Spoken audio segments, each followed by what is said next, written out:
of the United States to countries worldwide like Canada, my home. The U.S. government doesn't just kill you, your brothers and sisters who suffer.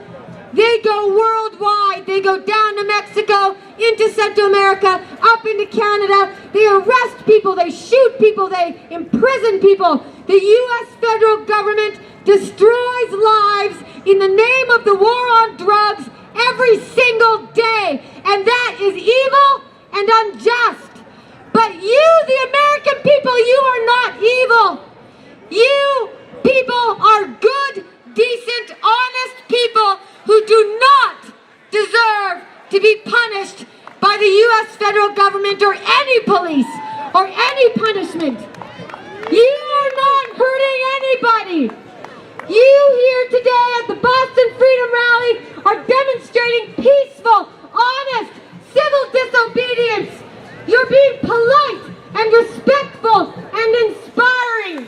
Because while you are here celebrating today, enjoying your freedom, your neighbors across your country are suffering. They wish they had medical marijuana. They wish they had decriminalization. And I'm sure everybody wants to be like Washington and Colorado and be fully legal as well. But the fight will not end. You have a responsibility here today and every day, as long as you're free. You have a responsibility to keep fighting for freedom. Because when you're locked up, when you're shot dead, when you are taken away from your loved ones because of the war on marijuana, you lose your ability to fight. So while you're free, while you're able to vote, while you're able to speak, while you're able to hold a sign, while you're able to open a store, while you can still grow your own medicine, you have to give your all for everybody else who cannot. You have to promise yourself and your brothers and sisters across your country, across the world, that you will do everything in your power to end prohibition. That's right. Everything in your power. Do not sit back and be lazy. Do not give up when you have so much further to go. Canada, my home, is backwards.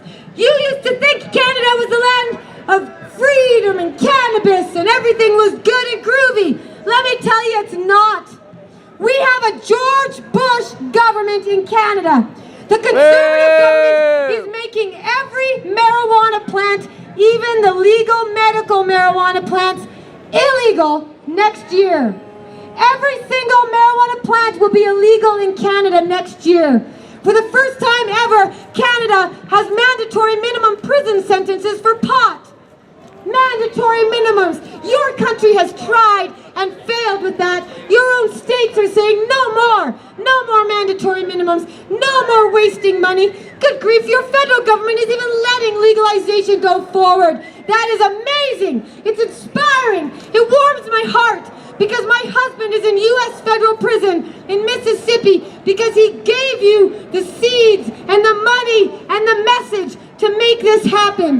Mark Emery, the Prince of Pot, said plant the seeds of freedom to overgrow the government, and the Drug Enforcement Administration took him from our home, Canada, for that reason. They said that Mark Emery was so successful he had to be put away to strike a significant blow to the legalization movement. That is what the DEA said. But no, the American people said, back off DEA, screw you, leave us alone, stop hurting us, stop killing us, please let us be free. So you, the American people, you took your people power. You go and you vote. You join political parties. You write those letters, hold those signs, come to these events, give your money to those organizations like NORML, Drug Policy Alliance, Marijuana Policy Project. All of these groups deserve your dollars because the government is using your taxes against you. So you better fight back however you can, peacefully, honestly, politically. Get involved, because again, remember that if you get arrested, if you go to prison, if you get sick, or if you get killed by the police, you won't be able to fight anymore. So while you're free with your legs to walk and your voice to speak and your hands to hold signs, get out there and use your power. If you don't, you might lose it, and you'll be wishing and praying and hoping that the people who are still free will be fighting for your freedom and the freedom of all the drug war prisoners worldwide who are wishing and hoping and begging for peace. Take it upon yourselves. Take this example. Take it wherever you came from. I came from Canada and Vancouver, BC on the West Coast. I'm going to tell them, you guys kick ass out here because look at this beautiful event. But remember to give back. Thank the Boston Freedom Rally volunteers. If you guys see those green shirts, say thank you. Thank you, thank you, thank you, thank you for taking a stand, making an effort, making a difference, leading the way, inspiring not only your brothers and sisters here in this state, but all across your country, beyond your borders, and around the rest of the world, where everybody is waiting and wishing for drug peace, not drug war, and we're going to get there. Take a stand, get active, but for today, have a break and have fun. Thanks a lot for listening. I'm Jodie Emery, Cannabis Culture Magazine, Pot TV, and my husband, my hero, Mark Emery, the Prince of Pot, in U.S. prison, home next year to help keep fighting this good fight. Happy Freedom Rally, everybody. Thank you, Jodie.